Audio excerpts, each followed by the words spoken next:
Assalamualaikum warahmatullahi wabarakatuh. My name is Muhammad Nurman. Today I will answer about persuasion communication skills for politicians in lesson 8. Number 1. Imagine you wanted to convince an informed person to take a political position that is the same as yours. What issue would you try to talk to this person about? How would you include ethos, pathos, and logos in your persuasion? Make your case below. Nah, my answer for me, the idea of being accepted or rejected is equally good. When rejected, I can see what causes it, then modify the persuasion style. So I am not going to try the much to convince people to achieve my idea. I also make sure that the idea is for the good of the person I am offering the idea to, not for the fulfillment of my ego or self-interest. Tricks, tips, communication techniques are widely offered, often scattered on the internet. Traded through books, various seminars, training, but it fares more than it suggests. Why? As long as the techniques are the talk streamed from the basis of character, then no matter how expensive, the training will not work. No one can teach communication from emptiness. Actually, it's just a trick. The roots are not solid. Communication trainer, if being a trainer is his field of work, not this character, it is important for him to transfer fears into a person with a true teaching spirit.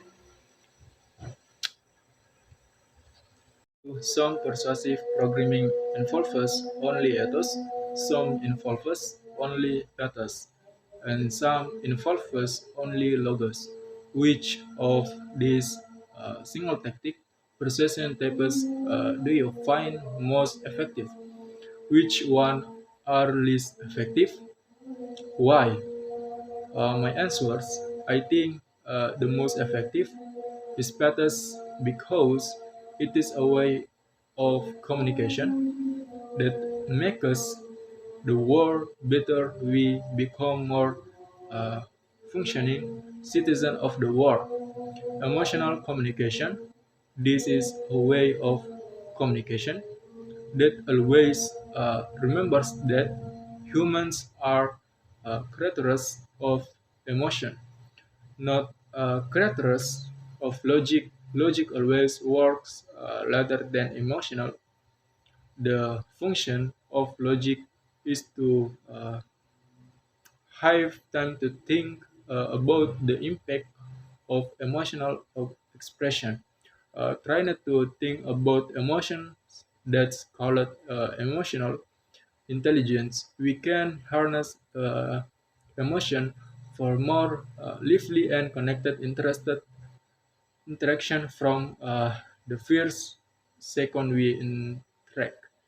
And what is ineffective is status because it only relies on word or rhetoric, but there are no fact in it. Thank you. Questions number 3. Sometimes ethos, pathos, and logos can be used to make people believe things that are not entirely true. Can you think of an example? How can people avoid being triggered by faulty persuasion tactics? My answer, the way we avoid persuasive tactics that go wrong is no prevent manipulation. We need to learn to distinguish between constructive criticism and manipulation. And also, maintaining clear boundaries and communication is also very important so that we don't become victims of this manipulation attempts. So, if someone else makes us suspicious of their manipulation attempts, don't just go along with it.